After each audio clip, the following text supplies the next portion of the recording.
اس وقت پاکستان کی تباہی کا سبب دو طبقے ہیں۔ ملک کی ترقی کا سبب ایک طبقہ، ملک کی تباہی کا سبب دو طبقے۔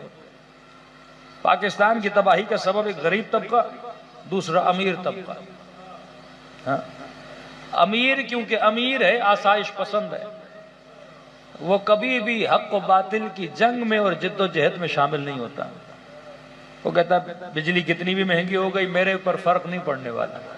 امیر ہے نا، پیسہ بہت ہے، کل 1,00,000 روپے آئے تب بھی دے دوں گا، 2 لاکھ آئے تب بھی دے دوں گا۔ اس نے اتنا جمع کیا ہوا ہے کرپشن اور مختلف چیزوں کے ذریعے، اسے دھوپ میں آنے کی نہیں پڑی، اسے ریولیوشن لانے کی ضرورت نہیں، وہ کسی جائز پروٹیسٹ کے اندر بھی شامل نہیں ہوگا۔ امیر آدمی ہے، زحمت پسند نہیں ہے۔ دوسرا ہے ملک کا غریب طبقہ۔ غریب کیوں؟ کیونکہ غریب کے پاس علم نہیں ہوتا، نالج نہیں ہوتی۔ زیادہ تر غربت میں پڑا طبقہ جاہل ہوتا ہے۔ کیونکہ جاہل ہوتا ہے، اس کا برین واش کرنا بڑا آسان ہے۔ یہ 1,000 روپے میں بک جاتا ہے، یہ 2,000 روپے میں بک جاتا ہے، یہ ایک بے نظیر کارڈ کو دیکھ کے چپ ہو جاتا ہے، ہاں؟ کیونکہ غریب آدمی ہے۔ ملک ترقی کرتے ہیں مڈل کلاس کی وجہ سے، متوسط طبقہ جو اتنا غریب بھی نہیں ہے اور پڑھا لکھا بھی ہے۔ کسی بھی ملک کی آپ ریولیوشن دیکھیں گے، وہ ایران کی ریولیوشن ہو یا ویسٹرن سوسائٹی کے ریولیوشنز کو آپ اسٹڈی کریں گے، متوسط طبقہ۔ اب یہاں اس غریب کو جو مخلص تو ہے پر علم نہیں ہے، یہ جو خودکش بمبارڈمنٹ بنتے ہیں یہ غریب ترین طبقہ ہے۔ وہ کس پر بلیو کرتا ہے؟ مفتی کے فتوے پہ۔ مفتی صاحب نے ممبر پہ بیٹھ کے بول دیا کہ مثلا یہ قوم کافر ہے اور اسے مارو گے تو سیدھا جنت میں جاؤ گے۔ اب غریب کو جنت کی بڑی لالچ ہوتی ہے، کیونکہ اس نے دنیا میں نعمتیں دیکھی نہیں، نہ اسے یہاں حور ملی، نہ باغ ملا، نہ شہد ملی، وہ ساری چیزیں وہاں ڈھونڈتا ہے۔ امیروں کی تو شراب بھی شہد بن جاتی ہے نا، ہاں؟ لیکن غریب کو تو کچھ بھی نہیں ملا، تو وہ یہ ساری چیزیں کہاں ڈھونڈ رہا ہوتا ہے؟ وہ کہتا ہے بس جلدی مروں اور ساری چیزیں مجھے کہاں ملیں، وہاں جا کے ملیں، کیونکہ اللہ کا عاشق تو بنا نہیں۔ ہاں؟ علماء کہتے ہیں وہ نماز کیسی جس میں حور کی شہوت ہو، وہ روزہ کیسا جو اس لیے رکھے کہ جنت میں حور ملے، مطلب روزے بھی شہوانی، نمازیں بھی شہوانی، یہ کیسی نمازیں؟ ہاں؟ کبھی انسان غور و فکر کرے کہ واقعا میں کہاں جا رہا ہوں، کس سمت میں مجھے لے جایا جا رہا ہے۔ پر میں انسان کا سب سے بڑا دشمن انسان کی جہالت ہے۔ رسول خدا نے مکے کے غریبوں کو جب جمع کیا تو پہلے انہیں کیا دیا؟ علم دیا۔ جب علم آئے گا یہ جد و جہد کریں گے، کیونکہ جب اس کے پاس علم آیا اب یہ غریب نہیں رہا۔ دنیا کی سب سے بڑی دولت کیا ہے؟ علم ہے، پیسہ تو نہیں ہے نا۔ علم آیا تو یہ امیر ہے۔ امیر المومنین کے پاس پیسہ نہیں ہے، مثلا رسول خدا کے جانے کے بعد مولا خاتون کو کنویں سے 1 بالٹی پانی نکال کے دے رہے ہیں، جس کے عوض میں وہ خاتون امیر المومنین کچھ کھجوریں دے رہی ہے، کہ مولا کا غلام یہ کہے کہ جب مولا نکال رہے تھے وہ رسی اتنی سخت تھی کہ علی بن ابی طالب کے ہاتھوں سے خون جاری ہونا شروع ہو گیا۔ لیکن علی امیر ہے کس چیز کے اعتبار سے؟ علم کے اعتبار سے نا۔ یا امیر المومنین، اے مومنوں کے امیر، اصل دولت دولت علم ہے۔ اب کیونکہ جب عوام کے پاس علم نہیں ہوگا تو عدم علم کی وجہ سے ان کی سلیکشن غلط ہو جائے گی۔ مختار ہے نا، اختیار، اسے چننا اختیار ہے۔ اب اسے نہیں پتا، کیونکہ علم نہیں، اسے نہیں پتا کہ یہ چیز میرے لیے اچھی ہے یا بری ہے۔ اسے جو بتایا جائے گا یہ وہی کرے گا۔ کبھی اپنی جان کا دشمن بن جائے گا عدم علم کی وجہ سے۔ کیوں اسلام میں قوم پرستی حرام ہے؟ کیونکہ وہ تعصب لاتی ہے، اور تعصب انسان کو اندھا بنا دیتا ہے، تعصب انسان کو دشمن بنا دیتا ہے۔ ابھی بلوچستان میں جو قوم پرست مختلف جگہ پہ لوگوں کو بسوں سے اتار کے قتل کر رہے ہیں، اب وہ چاہے قوم پرست ہو یا فرقہ پرست ہو، کبھی تعصب کی وجہ سے اندھا ہو کے شیعہ کو قتل کرتا ہے، کبھی قومی تعصب کی وجہ سے کسی اور قوم والے کو قتل کرتا ہے۔ اسلام نے کہا بس ایک چیز کی پرستش کرو، وہ پروردگار عالم کی پرستش ہے، کیونکہ یہ تعصبات تجھے کیا کر دیتے ہیں؟ اندھے کر دیتے ہیں۔ میں نے کئی سال پہلے مثال دی تھی کہ انسان کا سب سے بڑا دشمن کون ہے؟ تو کسی نے کہا مولانا شیطان، کسی نے کہا مولانا نفس۔ میں نے کہا نہیں، نہ تمہارا سب سے بڑا دشمن شیطان ہے، نہ سب سے بڑا دشمن نفس ہے۔ انسان کا سب سے بڑا دشمن انسان کی اپنی جہالت ہے۔ بڑے سے بڑا شیطان کھڑا ہو جائے آپ کو گمراہ نہیں کر سکتا۔ کس چیز کی وجہ سے؟ علم کی وجہ سے۔ بھائی ابراہیم کو گمراہ نہیں کر پا رہا، کون سی جادو کی چھڑی ہے؟ اہل بیت کو گمراہ نہیں کر پا رہے، کون سی جادو کی چھڑی ہے؟ علم کی وجہ سے۔ کہ کسی نے میرے چھٹے امام سے پوچھا کہ مولا آپ گناہ کیوں نہیں کرتے؟ امام نے ایک مثال دی اسے۔ مولا نے کہا اگر رستے پہ نالی میں گندگی پڑی ہو، نجاست پڑی ہو، اور تجھے لاکھوں روپے دیا جائے کہ اس نجاست کو کھاؤ، کھاؤ گے؟ کہا مولا لاکھوں تو کیا کروڑوں بھی دیے جائے، میں نجاست کو نہیں کھاؤں گا۔ کہ سوال یہ نہیں کہ نہیں کھائے گا، سوال یہ ہے کیوں نہیں کھائے گا؟ کہ مولا کیونکہ مجھے اس کی حقیقت کا پتہ ہے، یہ بدبودار چیز ہے، یہ رذیل چیز ہے، یہ نجس چیز ہے۔ کہ جس طرح اس نجاست کی حقیقت تمہارے سامنے آیا ہے، اسی طرح گناہ کی حقیقت ہمارے سامنے آیا ہے۔ جس طرح 14 معصومین ہیں، اب یہ والی عصمت تو مثلا حضرت عباس کے پاس نہیں، سیدہ زینب کے پاس نہیں، لیکن یہ بھی معصوم ہے۔ ان کی عصمت اکتسابی ہے، ان کو اللہ نے عطا کی ہے، انہوں نے علم کے ذریعے سے اپنی عصمت کو کیا کیا ہے؟ کسب کیا ہے۔ آپ کے ایسے ایسے مراجع، آپ کے ایسے ایسے عرفاء جن کو لوگوں نے زندگی میں کبھی گناہ صغیرہ تو کیا مکروہ کام کرتے ہوئے نہیں دیکھا، کہ کیسے اس درجے پہ پہنچے کہ امام زمانہ شیخ مفید کو کہیں کہ میرے بھائی شیخ مفید، امام حسین کہیں میرے بھائی حبیب ابن مطہر، بھائی کا لقب دیں۔ کچھ تو کیا ہوگا نا کہ سلمان و منا اہل البیت، علم اتنا آ گیا، بصیرت اتنی آ گئی، اب یہ بندہ کبھی گناہ نہیں کرے گا۔ بچوں کو، جوانوں کو سمجھانے کے لیے مثال دے رہا ہوں کہ علم کی طاقت دیکھو کتنی ہے، اور جہالت انسان کو کس بدبختی میں ڈال دیتی ہے۔ مثال دوں، علم اور جہالت۔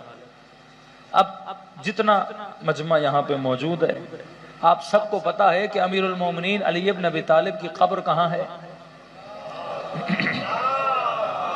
صلی اللہ علیہ وسلم۔ ہاں، مولا کی قبر کہاں ہے؟ نجف۔ اگر میں اس منبر پر بیٹھ کر قسم کھا کے کہوں کہ مولا کی قبر کربلا میں ہے، کوئی مانے گا؟ سر پہ قرآن رکھوں، کوئی مانے گا؟ ہاں، کوئی کعبے کی چھت پہ کھڑا ہو کے بولے کہ بھائی کربلا میں ہے، کوئی مانے گا؟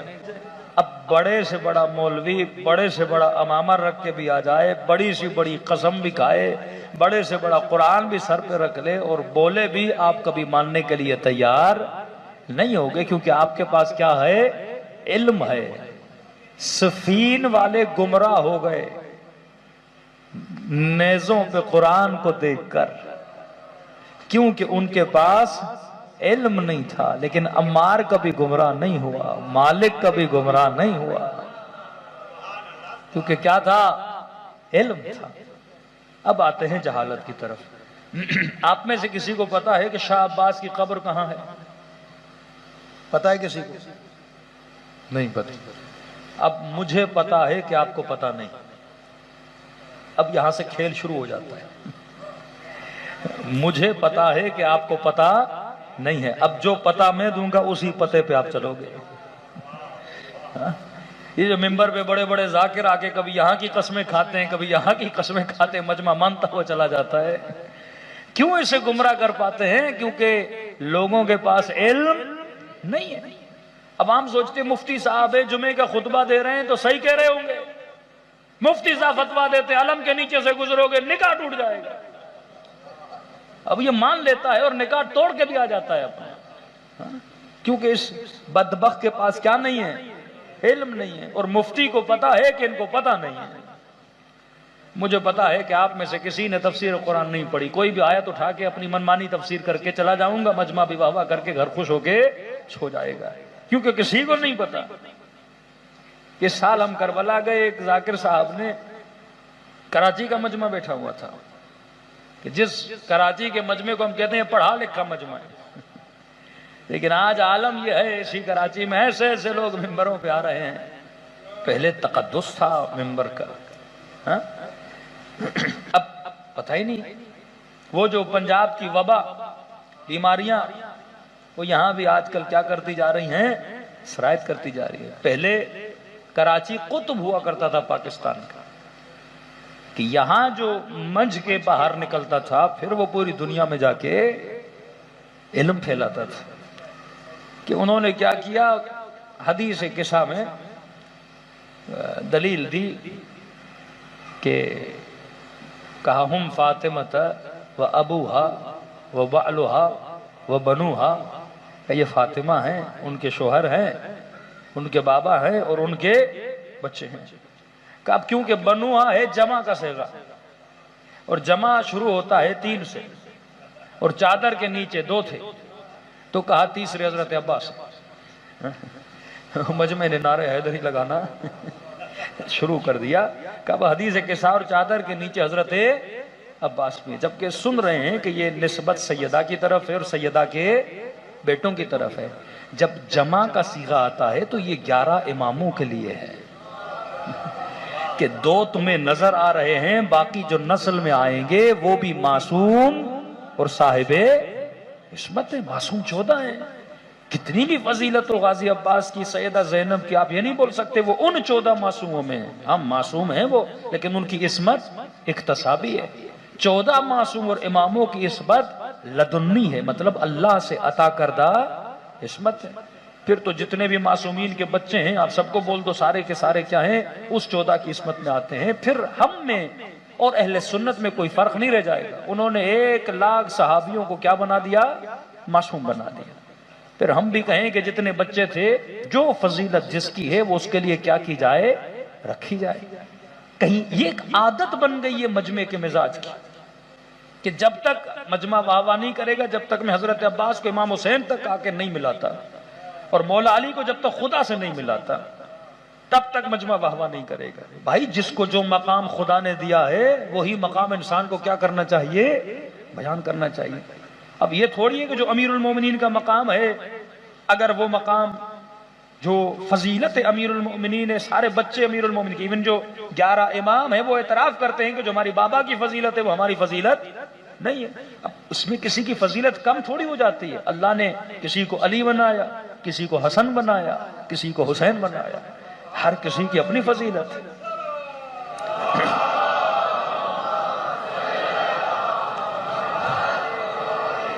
یہ تو بالکل ایسے کوئی مومن بولا آپ امام حسین کو سید الشہداء بول رہے ہیں اور امام رضا کو سید الشہداء نہیں بول رہے تو وہ امام رضا کی آپ مقام کو نیچے لا رہے ہیں. نہیں بندہ خدا، ہر امام کا لقب ہے. امیر المومنین مولا علی بھی ہے، امیر المومنین امام حسن بھی ہے، امیر المومنین امام حسین بھی ہے. لیکن وہ خود جب یہ کہیں کہ یہ لقب بس ہمارے بابا علی کے لیے مختص ہے، ہمیں بلانا ہے تو یا امام یا مولائی یا ابن رسول اللہ، ہمارے اپنے القاب ہیں ان سے پکارو. ہر معصوم کا اپنا لقب ہے. ہاں گناہ نہیں ہے، لیکن انسان اسی فضیلت کو بیان کرے جو فضیلت معصومین نے یا قرآن کی احادیث میں یا روایات میں. اب ایک بندہ جو حوزے میں نہیں پڑا، جس علم دین حاصل نہیں کیا، وہ نحوی بحثوں کو لا کے بٹھا دے کہ یہ جمع کا صیغہ ہے. بھائی تجھے پتا ہے جمع کا صیغہ، سیستانی صاحب کو پتا نہیں لگا، آغا بہجت کو پتا نہیں لگا، آغا مکارم کو پتا نہیں لگا، آغا خوئی کو پتا نہیں لگا، جنہوں نے گرامر پڑھائی، جنہوں نے لکھائی. تو اگر خدا جمع، کبھی کبھی لفظ جمع احترام کے لیے بھی آتا ہے کہ میں کہوں تو آ جا یا کہوں آپ آ جائیے، ہاں یا وہ آئے تھے. ہم کبھی کبھی احترام کے لیے جمع کا صیغہ بھی استعمال کرتے ہیں. تو عربی کے اپنے آداب ہوتے ہیں، لیکن صرف مجمع کی واہ واہ کے لیے. اور مجمع بھی واہ واہ کیوں کرتا ہے؟ کیونکہ مجمع کے پاس کیا نہیں ہے، علم نہیں ہے. کہ میں نے کہا کہ آپ میں سے کسی کو نہیں پتا کہ شاہ عباس کی قبر کہاں ہے. اب مجھے پتا ہے کہ آپ کو پتا نہیں ہے. جو پتا میں دوں گا اسی پتے پہ آپ چل پڑو گے. اب میں نے باب العلم کے ممبر سے بول دیا کہ شاہ عباس کی قبر بالفرض مثلا کاشان میں ہے. آپ چلے گئے ایران، کسی ایرانی کو کہا کاشان لے چلو، اس نے کہا کیا جا کے کرنا ہے؟ آپ نے کہا شہباز کی قبر پہ جانا ہے۔ ڈرائیور صاحب نے کہا کہ جناب شہباز کی قبر تو وہاں، آپ نے کہا نہیں کیسے نہیں ہے، مولوی صاحب نے بولا ہے ہم نے تو جانا ہے۔ اب آپ وہ بحث کرے گا، آپ مانو گے نہیں کیونکہ مولوی نے بولا ہے۔ اب کیونکہ اس کے مفتی نے بول دیا نا علم کے نیچے نکاح ٹوٹ جاتا ہے، آپ جتنی بحث کرو بھائی نہیں ہوتا، وہ کہے گا مفتی صاحب نے بولا ہے۔ ہاں کیونکہ وہ کیا ہے؟ جاہل ہے۔ خوارج کیوں بنے؟ اپنی جہالت کی وجہ سے۔ سلمان کیوں بنا؟ اپنے علم کی وجہ سے۔ تبھی فرمایا اطلب العلم من المہد الی اللحد، در علی پہ وہی آتا ہے جو جستجو کرے اور علم حاصل کرتا ہے، پھر وہ شیعت علی بن ابی طالب بن جاتا ہے۔ صلوات پڑھے محمد۔